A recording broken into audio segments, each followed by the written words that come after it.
today we have a 2016 Toyota Highlander, and I'm going to show you guys how to change the oil.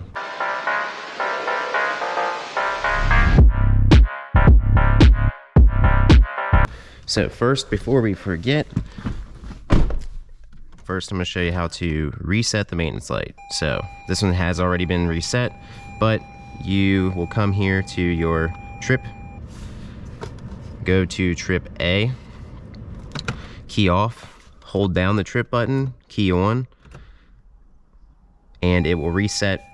And when the maintenance light dots stop flashing, you'll see the zeros. Release, key off, and that is now reset. When changing the oil in your vehicle, it's always good to do a little check over. Check your brake fluid, which in this case is a little low, but we're going to be doing pads and rotors in the rear of this, so not a big deal. Coolant's a little low, top that off. Obviously these need to be cleaned up really good, the crusties on the battery terminal. This is getting a new air filter as well. Go ahead, pop that dipstick and the oil fill, take it out, set it. I always like to set them here on your hood latch, that way you can't shut your hood until your oil fill cap is on.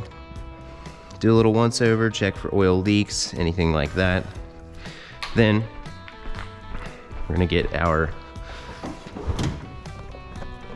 adapter, oil funnel. Go ahead, put that on. Once we're halfway up, check your brakes. Just make sure nothing feels loose.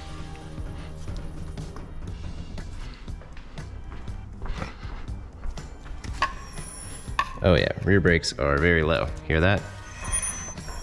So we're gonna get those replaced, but first we'll do the oil change. Our drain plug is gonna be a 14.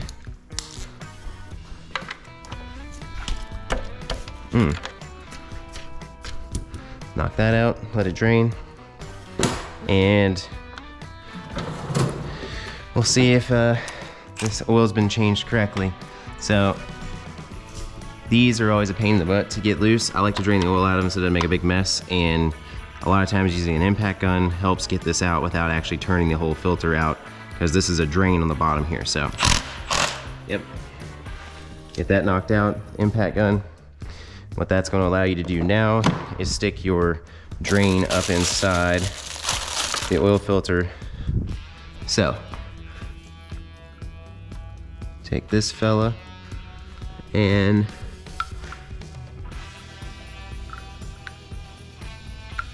there we go.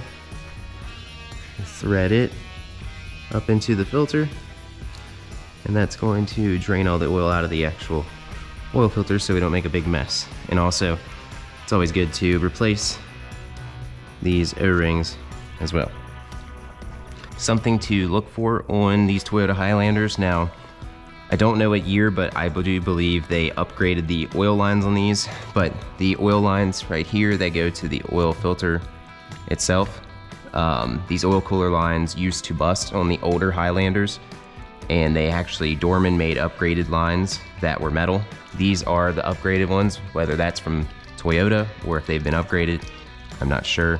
But if you do have the rubber ones and you see them starting to leak, they should be replaced as soon as possible, because they will eventually, they can bust and all the engine oil will run out of your car, and that leads to a locked up engine. That sealing washer still looks good.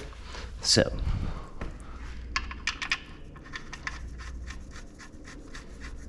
if those should be replaced if they look bad.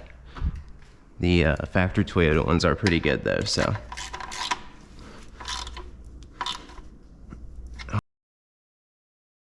All right. So now we can unscrew the drain on the oil filter.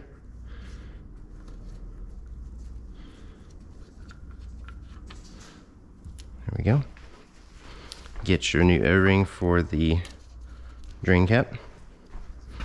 Place it in there.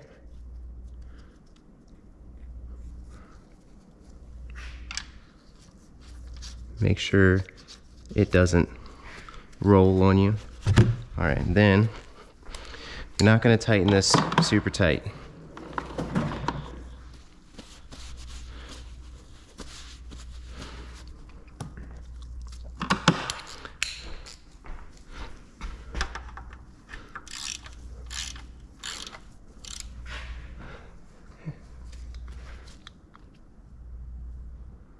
So on these, it'll actually tell you that's for the oil filter. It's 25 plus or minus 5 Newton meters. So this drain cap on the bottom should not be tightened that tight. If you make it tighter than the oil filter itself, it'll be very hard to get out of there. Now you will need a special tool to get the oil filter out of there.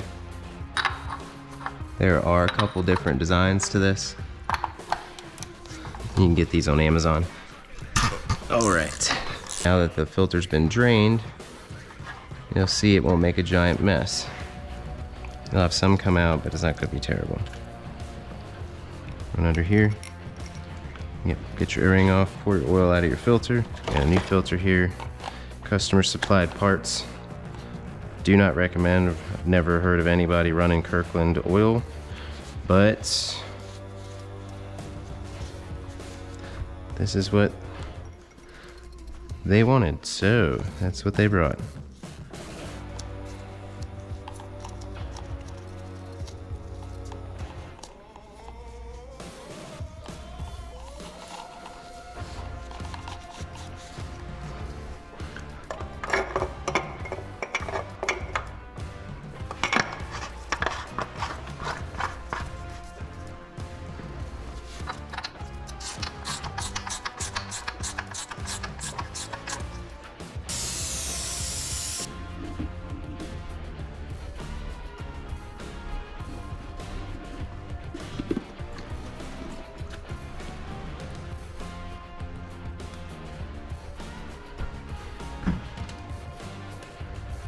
Yep, brake pedal.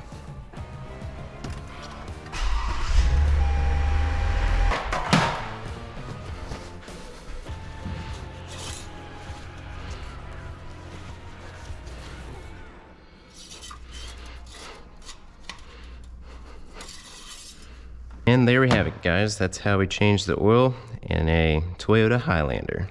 Thank you guys for tuning in.